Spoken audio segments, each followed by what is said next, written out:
maamulka cisbitaalka maanka ee geeska Afrika oo warbaahinta kula hadlay xarunta cisbitaalkan ayaa waxa ay shaaciyeen in ay soo kordhiyeen qayb cusub oo u gaar ah haweenka u wasiibay xanuunka dhimirka taasi oo ay halkani ay ka heli doonaan xanaaneyn daaweyn iyo madadaalo jimicsi iyo waxbarashada halkani ay ka heli doonaan hadaba agaasimaha guud ee cisbitaalka ayaa waxa uu bulshada Soomaaliland la wadaagay adeegyada ay bixiyaan iyo taariikhda cisbitaalkan waa kan agaasimaha guud cisbitaalka maanka geeska Afrika Hussein Ali Hussein. Bismillahir Rahmanir Rahim.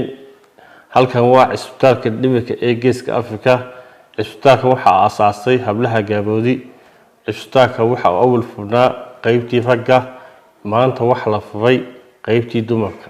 cisbitaalka waxa loo fadhiistaa laba dhakhtar ka yimid North America kana soo shaqeeyay wadamada Afrika qaarkood, imikana halkan nagala shaqeeya iyo dhakhtar kale oo xanuunada guud ah oo dhamaan xaaladaha bukaanka la socda. labada dhakhtar ayaa cisbitaalka maanka geeska Afrika ayaa sidoo kale ka duwan xarumaha daaweynta dhimirka ee ku yaala Soomaaliland. waxa ay halkani kaga duwan tahay inuu qofka bukaanka ahi uu helayo dhaqaatiir aqoon durugsan, khibrad waayo aragnimo buuxda u leh iyo waliba ogaanshaha xaaladda qofka bukaan. waa kan dhakhtar Ciise Cige oo loo yaqaan Gadle oo ka soo shaqeeyay qaar ka mid ah wadamada adduunka oo sharaxaya muhiimadda ugu weyn ee loo furay qaybtan haweenka u gaarka ah.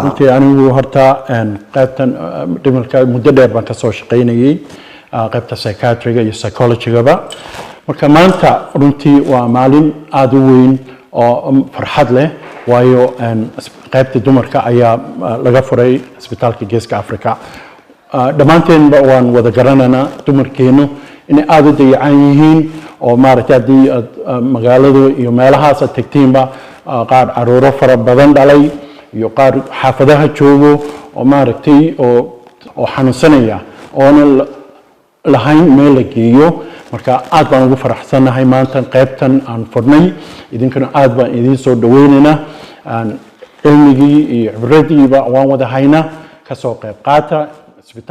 cisbitaalkan oo ay dhiseen hablaha samafalka ah ee ku midoobay ururka Gaaroodi kuwaasi oo si weyn uga qayb qaata arrimaha bini'aadanimada samafalka goobaha khayriga ah ee deegaanada Soomaaliland.